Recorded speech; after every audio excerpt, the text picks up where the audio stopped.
Howdy, and welcome to Wise About Texas, the Texas History Podcast. This is your host, Ken Wise. Thanks very much for tuning in today for a little Texas history. I want to start today by thanking everybody for the great feedback on the two-part interview with Governor Rick Perry.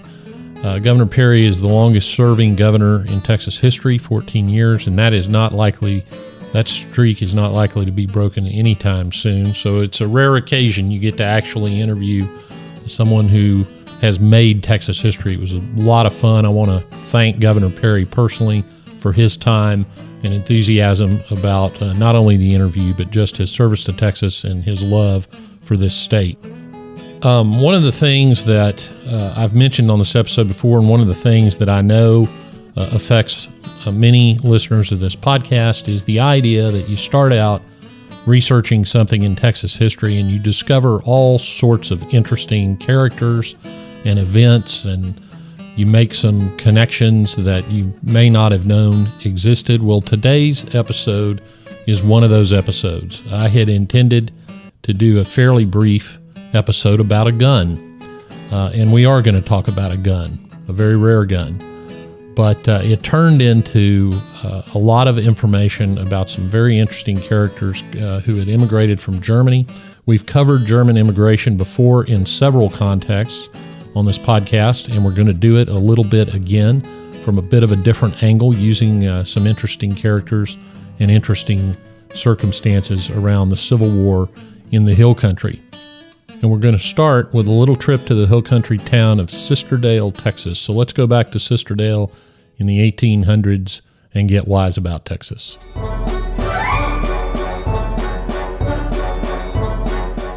right, let's start by reviewing the basics around the German immigration in the 1840s. That immigration started with a land grant that was granted in the 1830s to a man named Frederick Ernst.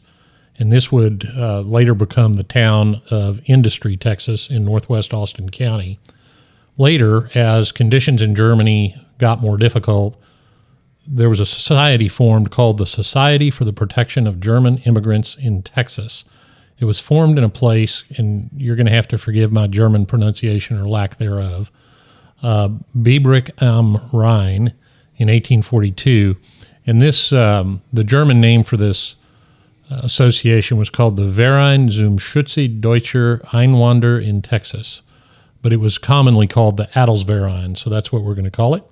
And that led to the huge influx of German immigrants in the middle 1800s, including part of my family. So those immigrants would come through Galveston, they would come through Indianola, they would come overland from the Northeast, primarily Pennsylvania, to arrive in Texas. One of the leaders of the Adelsverein was a man named Nicholas Zink.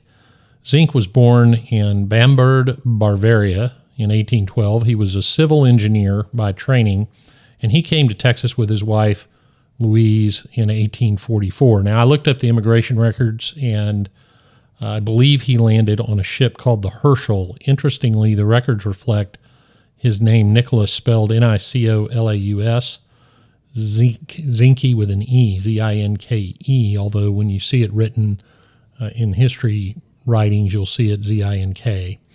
Not uncommon that the names would be changed. He was actually in charge of moving German immigrants from Indianola. And by the way, Indianola was called by these German immigrants, it was called Karlshafen. And he was in charge of moving a early group of German immigrants up the Guadalupe River to a place called McCoy's Creek. And we are in the first quarter of 1845 when this is occurring. And the head of the Adelsverein at this time is Prince Karl of Solms-Braunfels. And so Zink was one of his trusted deputies. Now, to accomplish this, Zink used 15 wagons that were bought for the society, and he rented some other wagons. I mention these 15 wagons because they were purchased by a guy named Henry Francis Fisher. Fisher and his partner Miller got a land grant way out in the Comancheria, north of what is today Fredericksburg, It was called the Fisher-Miller Land Grant. Again, I've mentioned this in other episodes, particularly episode 26, which is about Jacob Broadbeck, the first man to fly an airplane. Now, what's interesting about this is the Fisher-Miller Land Grant was intended by Fisher and Miller to be the landing place for this great German immigration in the Adelsverein. So it would make sense that Fisher would buy these wagons as a favor to Prince Karl and the Adelsverein and try to get them to come up and buy the land that Fisher and Miller had been granted. But there was some intrigue going on because Fisher was trying to stir up trouble against the leadership of the Adelsverein. So there was some definite controversy going on. Without going too deep into it, you'll see the end result because Prince Frederick, it just occurred to me, I think I used the first name Karl. His real first name was Frederick. Actually, his full name was Frederick Wilhelm Karl Ludwig George Alfred Alexander, the Prince of Solms, Lord of Braunfels, Grafenstein, Muitzenberg, Wildenfels, and Sonnenwald. So why don't we just call him Prince Frederick or Prince Solms? I was using like his third middle name or whatever. So in reaction to this controversy, the prince goes and he negotiates with two individuals from San Antonio, Juan Veraminde, whose name should be familiar to listeners of this podcast, and Rafael Garza. In San Antonio, he buys 2 leagues of land, a little over 8,000 acres, from these gentlemen. And let me just read to you how Prince Frederick described the land he bought. Quote, "Here," and he means at the Guadalupe River, "the land which I purchased for the society begins. On the right bank of the Comal Creek, which flows through it, lies a fertile prairie which reaches south to a ridge of hills. On its left bank, there is richly wooded bottomland stretching to the cliffs, which are covered with cedar, oak, and elm. These cliffs, with the hills rising gradually back of them toward the north, resemble the Black Forest.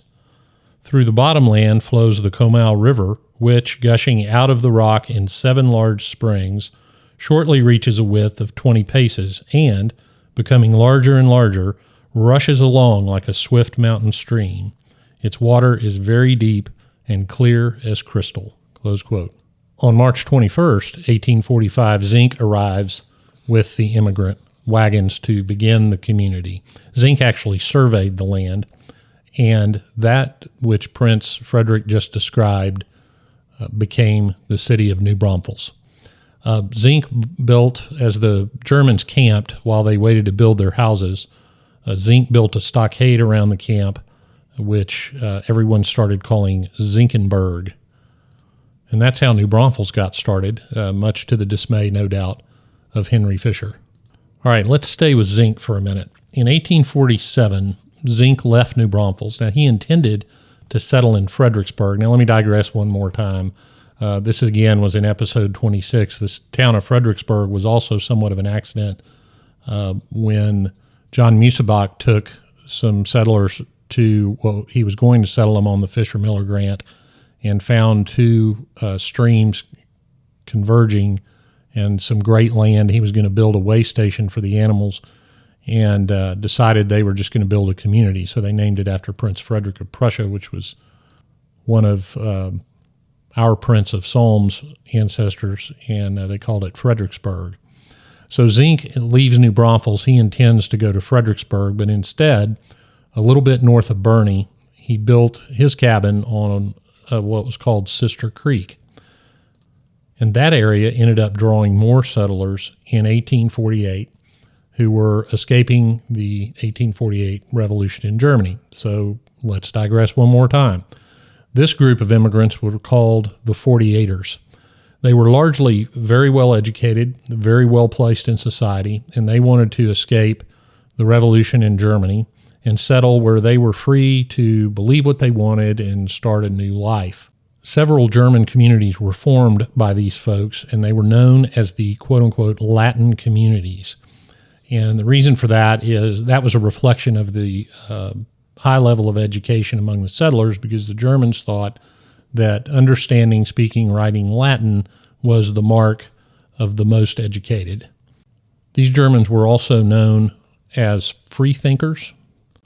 And let me read you a list of some of the communities that were Latin communities in the middle 1800s. You're going to recognize some of these. One is Millheim in Austin County, just outside of Sealy. Another was called Latium, which was in Washington County. There was one called Bettina in Llano County. That was on the Fisher-Miller land grant, and I'll say more about that in a second. One was called Tusculum, and then one where Zink settled on Sister Creek became the town of Sisterdale. So now we have Zink, Nicholas Zink with his place built, and you have some 48ers coming over, starting to settle in the area of Sisterdale, attracted to the area because Nicholas Zink was one of those free thinkers. I want to read a couple of names of the early Sisterdale free-thinking settlers. One was August Simmering. He would go on to found the San Antonio Express News. Another was a diplomat named Julius Frabel. Another was a gentleman named Gustav Thiessen, who later became a Wall Street financier, and also Edgar von Westphalen. Edgar von Westphalen, his sister Jenny, was married to Karl Marx.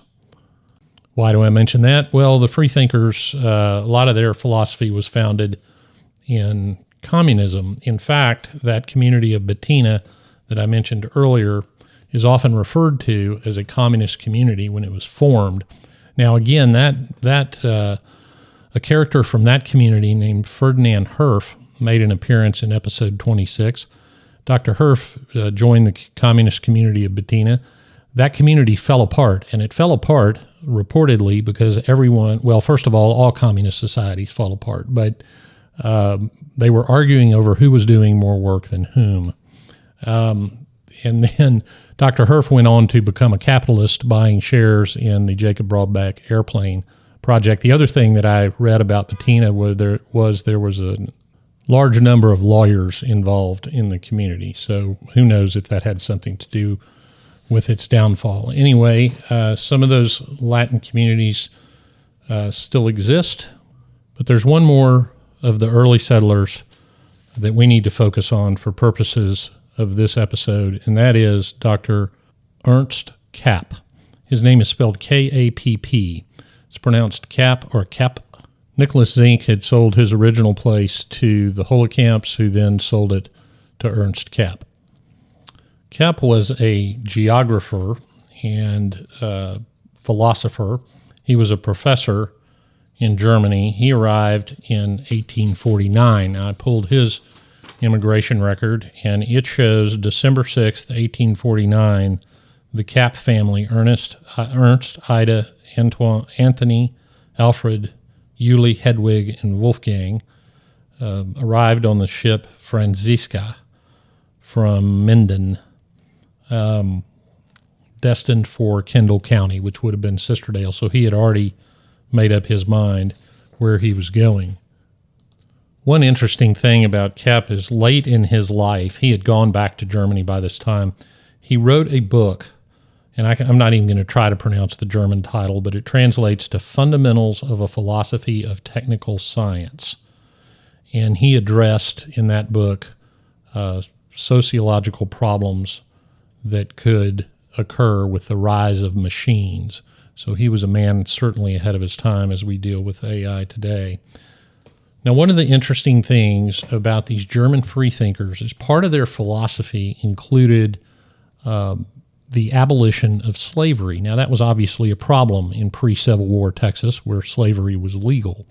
And so they were sort of isolated out in the hill country, which is fine. They were away from most of the rest of the settled part of the state, but it did cause some tension because the Germans, tended toward abolition. Ernst Kapp was no different. In 1853, he was elected president of what was called the Freierverein,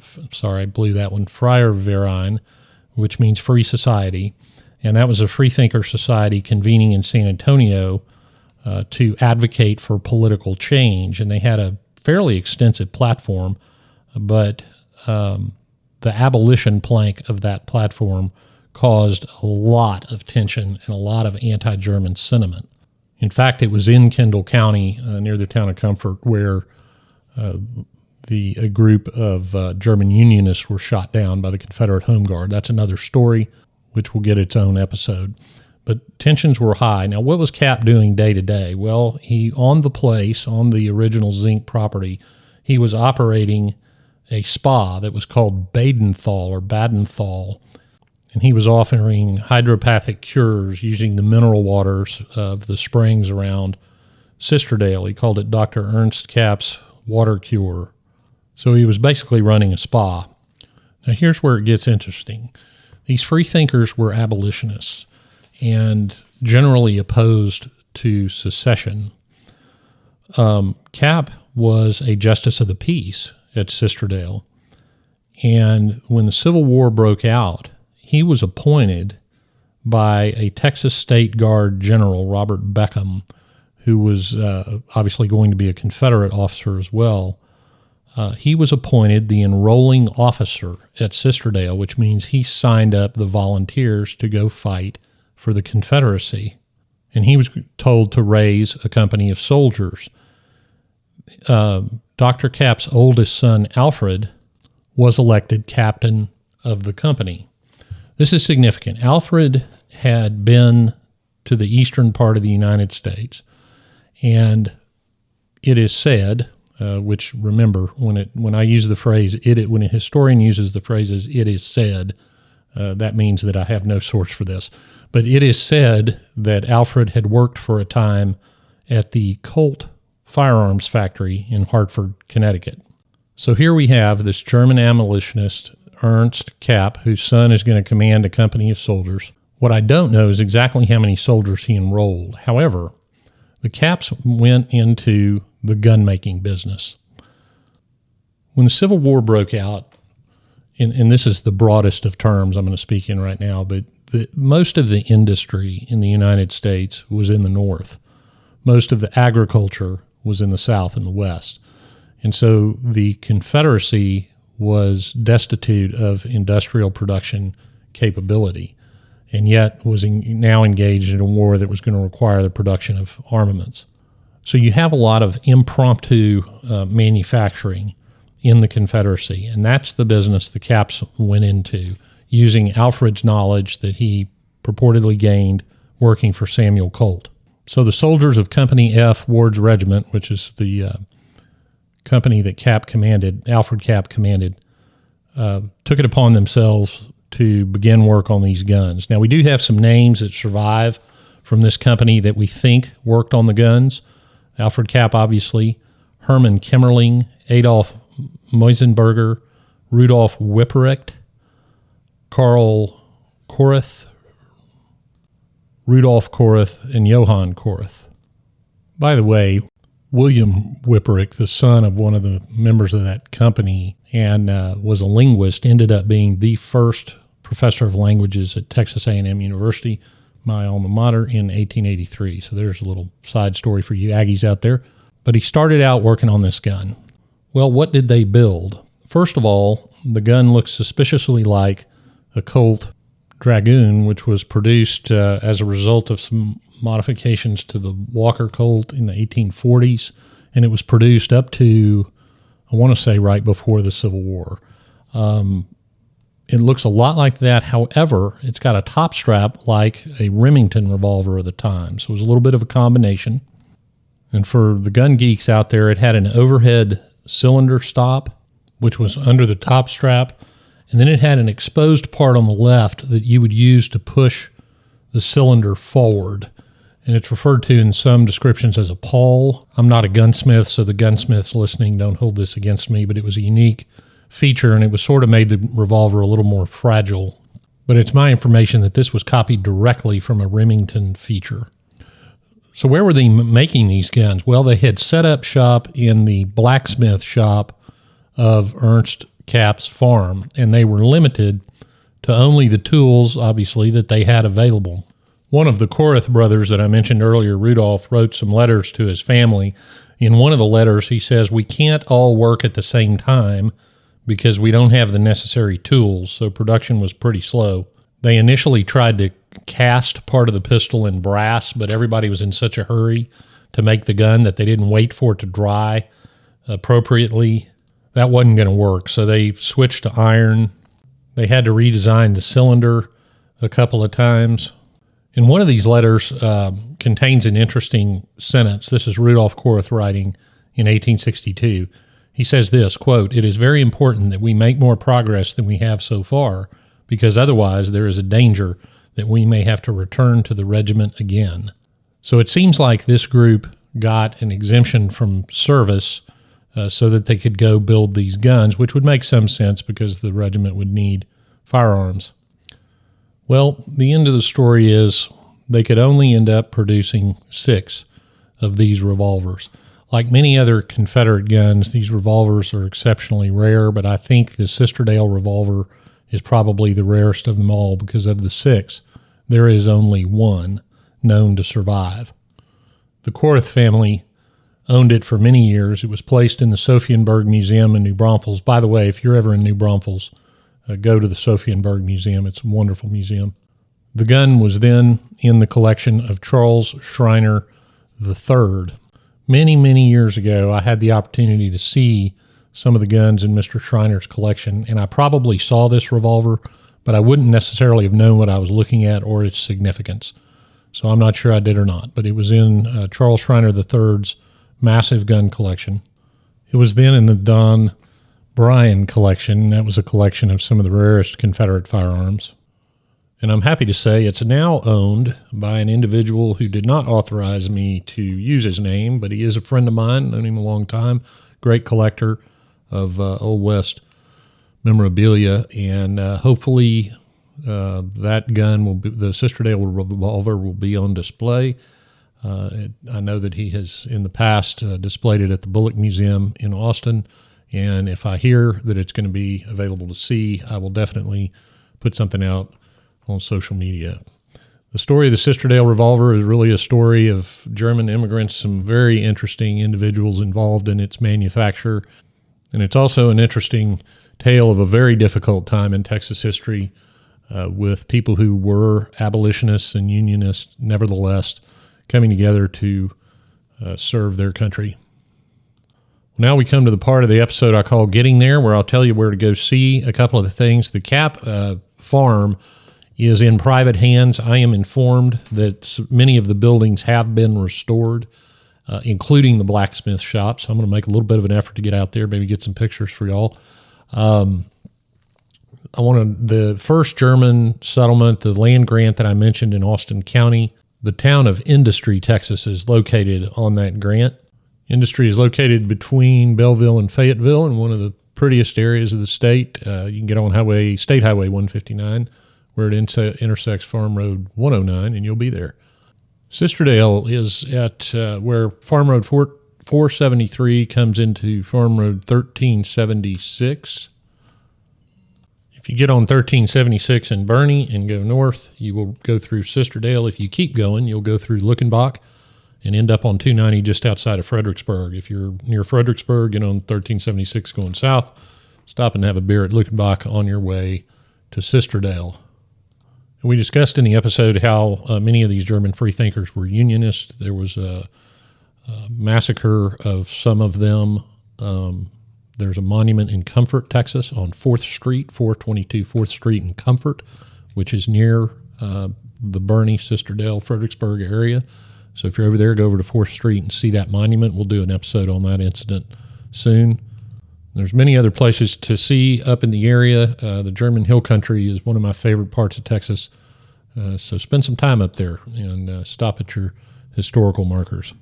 Well, that wraps it up for this episode of Wise About Texas. Thanks for listening today. Find us on Instagram and Twitter at Wise About Texas.